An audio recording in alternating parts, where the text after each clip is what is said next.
reason that your business isn't seeing individuals with wheelchairs or individuals who are deaf coming into your place of business isn't because those individuals aren't around. It's because you have not opened the door to invite them in. So I always prefer when people can't help in a way that is monetary based, help in terms of growing in your knowledge of that community. Hi, Pierre. Welcome to the podcast. How are you?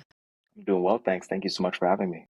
Oh, it's my pleasure. I've been looking forward to our conversation. I have a whole lot of questions, and I'm excited to learn about what you do. And so let's just start with an introduction. Why don't you tell us a little bit about yourself? Absolutely. So my name is Pierre Paul, 25 years old. Grew up in many different places. So I was born in Brazil, and then my family moved to Guyana. And so I grew up a portion of my life in Guyana, South America, and then moved to Ohio, of all places. Kind of an interesting hop, jump, and a skip. From there, having a foreign upbringing with kind of the Caribbean values and trying to integrate into American society definitely proved to be challenging. But through those challenges, my parents and my siblings really instilled a value for change, for positivity, for doing what you can to not only help self mobilize, but help those around you mobilize. And that kind of led me down this path of becoming a speech and debater and becoming an advocate for various different groups. And now I reflect and I have a bachelor's in political science, a master's in nonprofit leadership, and I'm going to be pursuing a PhD in Chicago coming up here soon in disability studies with a focus in assistive technology. So my background all comes together to lead me into this company that I've created called We Hear You, where we create accessible technology to help all people, but specifically those with disabilities. And that kind of gives you a good synopsis. Yeah. Yeah. I am excited to dive in. I'm making notes because I've already got like extra questions. So when you see me looking down and scribbling, so I love it. I'm excited to dive into this. So let's start with a question that I like to ask my guests. It's really designed to kind of tell us, guide us on this journey. And your degrees are not specifically public health. However, everything about what you just described is public health. So I'm Mm. just really curious to know, when did you first learn about or hear about public health? Yeah, so I come from a family where everyone really is in some sort of the medical space, right? A brother with a master's in public health, a mother who does dietetics, a father who does plant pathology. And when you think about plant pathology, you think of agriculture, you think of the agriculture that is used to feed the body, sister in epidemiology, brother in biomedical sciences. So I feel like I've been introduced to the concepts that are at the core of public health from a very young age. And I chose a path that didn't necessarily seem like it would lead down that path. But the funny thing is, to me, public health is this overarching wellness for the masses, and that's always going to be present no matter what field you choose. So I think it had been ingrained inside of me from a young age, but it was not until I started to develop my own style of doing my work and doing business that I really got to see the synergy between public health and the spaces in which I operate. Right. That's great. I love hearing that, and I think it's interesting to see and hear stories of how you grow up and your family, and that engagement, that interaction shapes, where you are or the direction that you Hmm. go in some way. Um, Absolutely. is there you mentioned, a lot about, and we're going to get definitely into the details of your business, but you mentioned a lot about, your passion for, sort of advocating for people with disabilities. Would you say that that is the population that you're most passionate about now? So, beautiful question. I think it's one that I get pretty frequently. And I think people would be surprised to hear that my answer is no. I've always been passionate about facilitating change as a whole. Whichever direction that change leads me towards is where I happen to move. So, I had a dream that facilitated the creation of our first invention being a sign language translator to help the deaf communicate with the hearing. From there, I had another dream that facilitated our second invention. So I was kind of put in this direction. For those who are religious, they'll understand that it's divine intervention. For those who aren't, it's the universe kind of moving its will however it sees fit. But I have a passion for helping all people. And it just happens to be that my first two large endeavors happen to lead me down this path of helping those with various disabilities or exceptionalities. Oh, so wonderful. So insightful. Okay, well, great. You're drawing me into this. So now I want to dive into about more about this business. Tell me more about, and you've mentioned two endeavors. So tell me about what you're doing currently, but anything that leads up to that, I want to really hear about that. Absolutely. So one night I was up, interestingly enough, trying to solve world hunger. Sad to say I had not solved world hunger yet.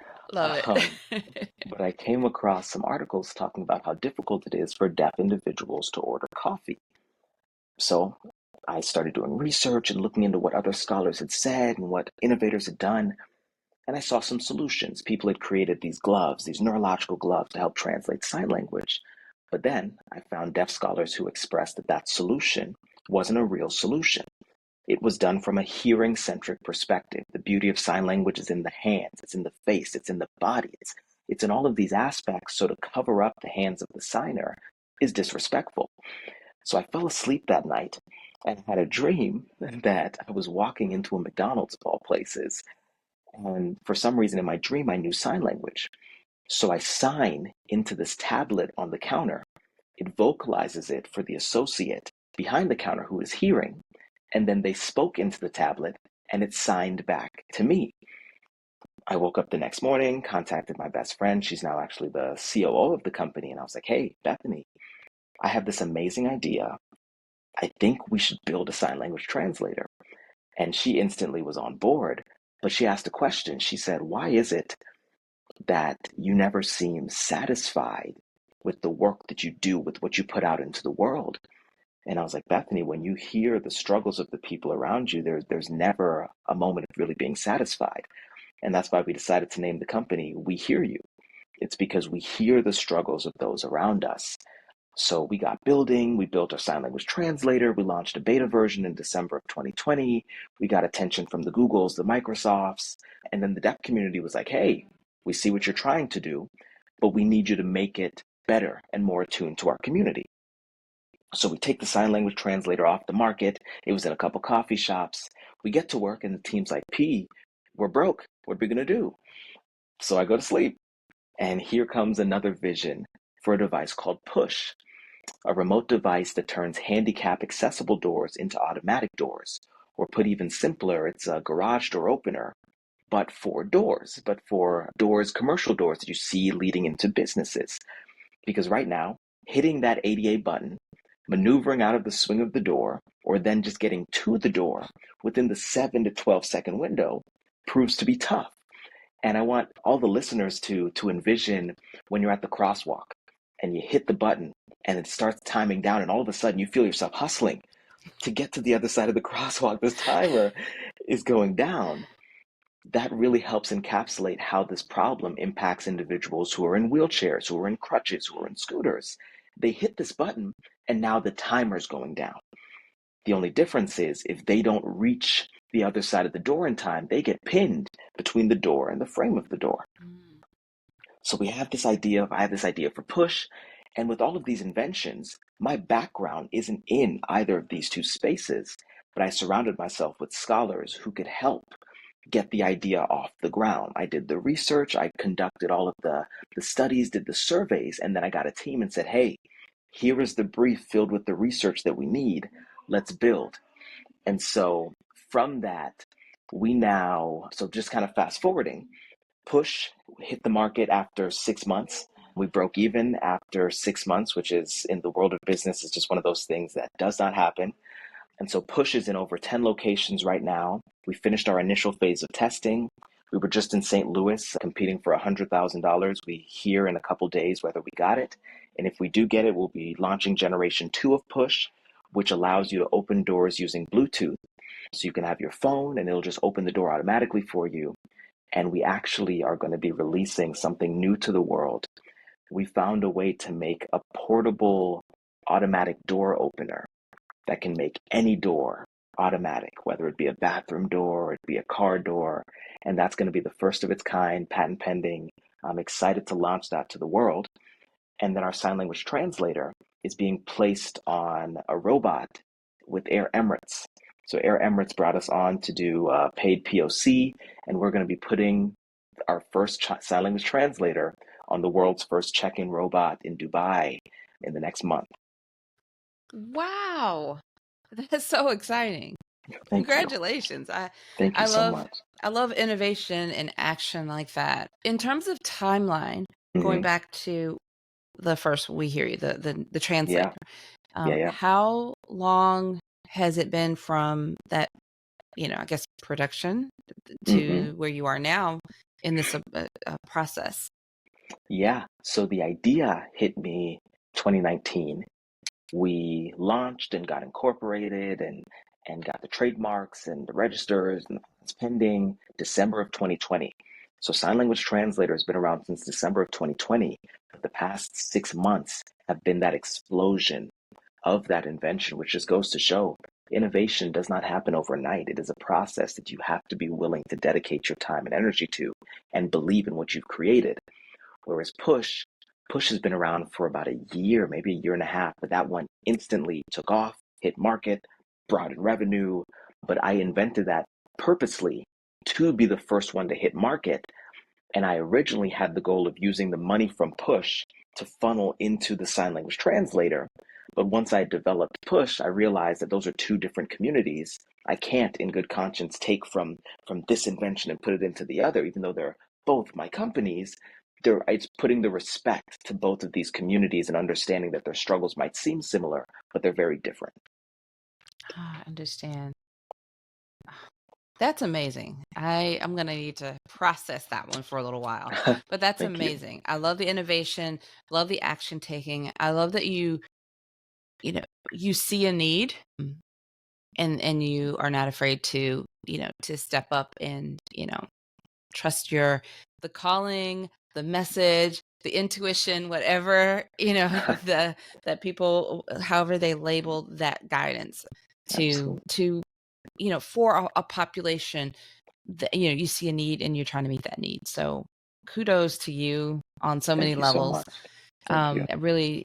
I just couldn't say enough about that. That's exciting, engaging them. And we'll probably talk a little bit later because I would love to know how, if possible, I could even support what you're doing in either one of those directions. So Absolutely. Thank you so much.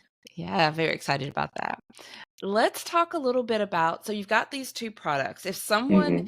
is listening, we'll ask this Hmm. question. If someone is listening, because my audience for this podcast is very broad and a diverse mix of public health Hmm. professionals, but from people from all different industries that are curious about public health and they Yeah. love listening to the conversations and being able to hear.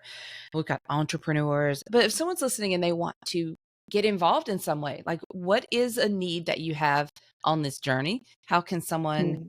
be of support if if you have any need? Yeah, no, and I love that question because there's so many different ways to give to an organization, to a young entrepreneur, and it doesn't always have to be monetary. 'Cause the thing is, you ask every young entrepreneur, what do you need? We need money, right?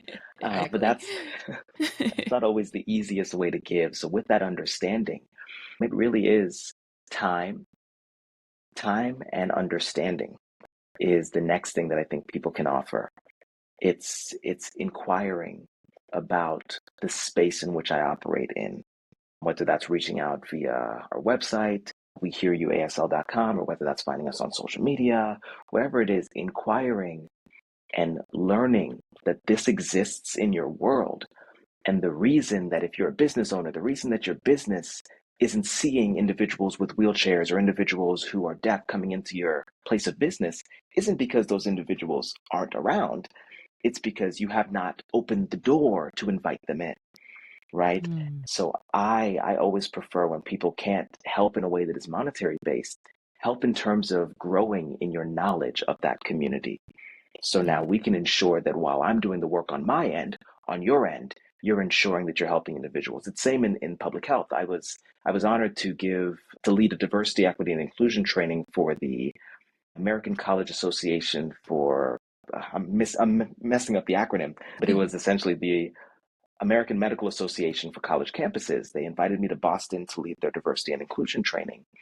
And I spent a lot of the training talking about how in your field, there is so much that has happened that has facilitated mistrust inside of the medical space, that once you understand that, you now open the floodgates to solve these problems, to understand why people have a certain tone when they speak, a certain disrespect when you didn't do anything wrong, but something happened to fuel that disrespect. Yeah.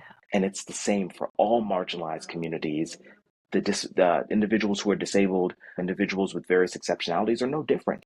They have lived a life that the world has not deemed them in the status quo, so they are not treated with the same equity as the rest of our society.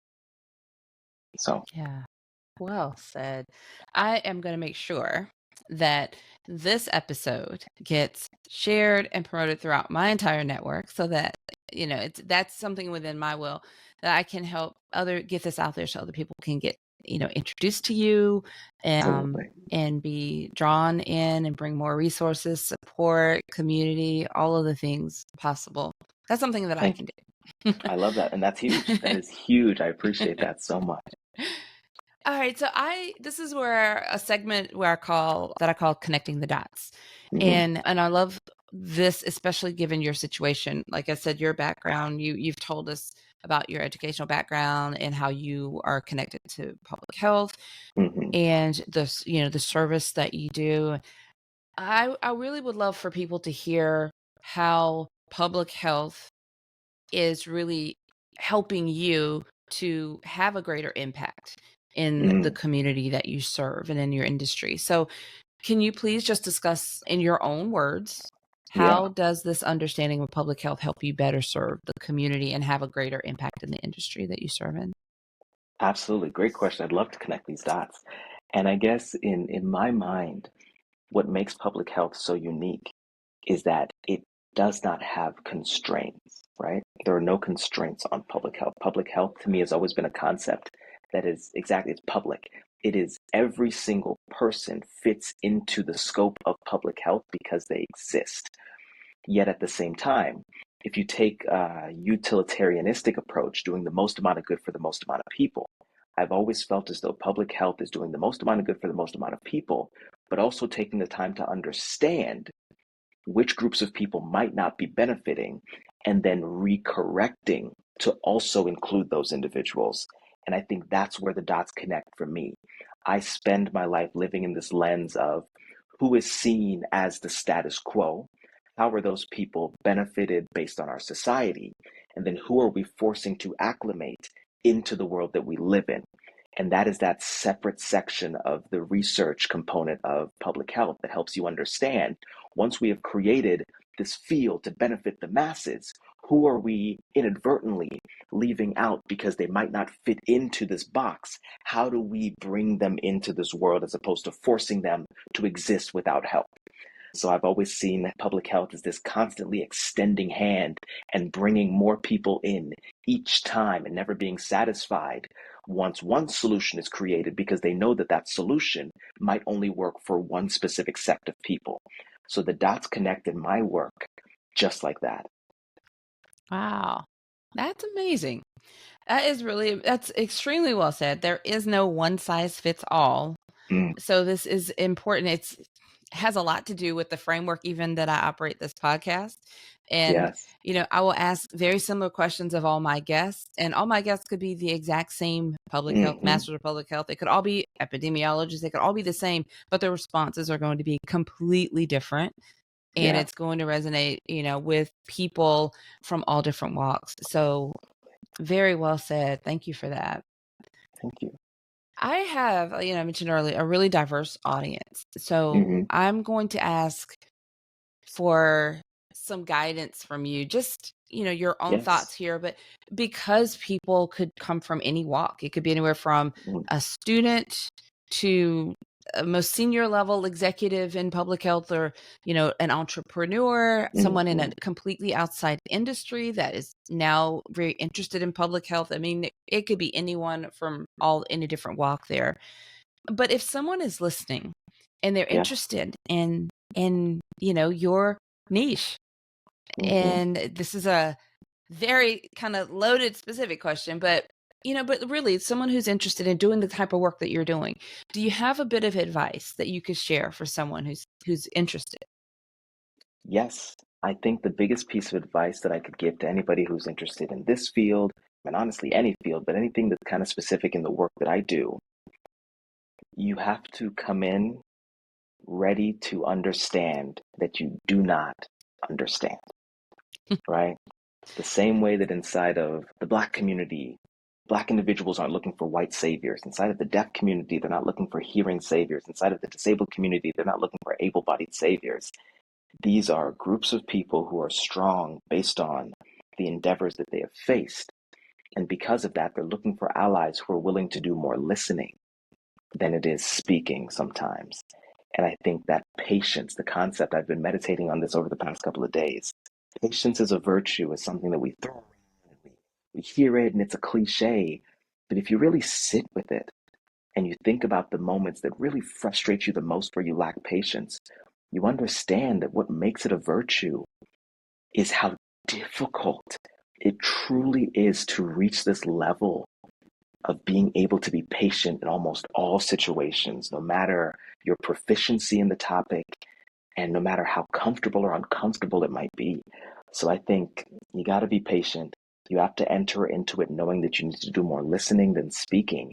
And finally, you are not entitled to comfortability just because it is familiar, right? I'm gonna say that again. You are not entitled to comfortability just because it is familiar.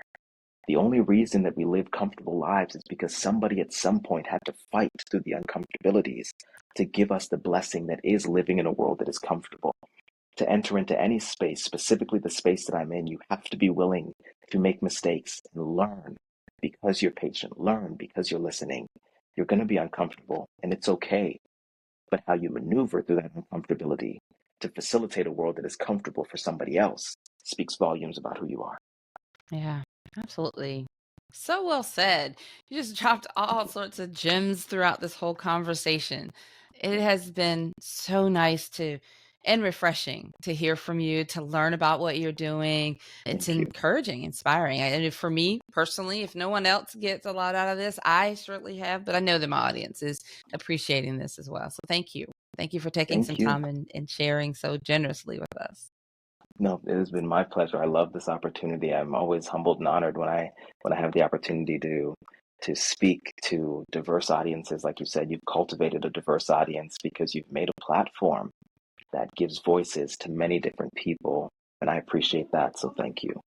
You're welcome. Now, I'm going to share with the audience in a moment how to connect to the show notes, which is where we will have all of the links to your website and to where you are. But just for someone who's listening, maybe they're taking a walk or driving and just curious, where's the best, place or what's the best way for someone to connect with you? Where do you spend most of your time?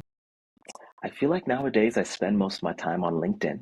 I am a person who tries to be unplugged from kind of the Mm, technical world that we live in, but at the same time, if you're using that technology for the better, you can definitely go there. So you can find We Hear You on all social media platforms at We Hear You ASL, nice and simple.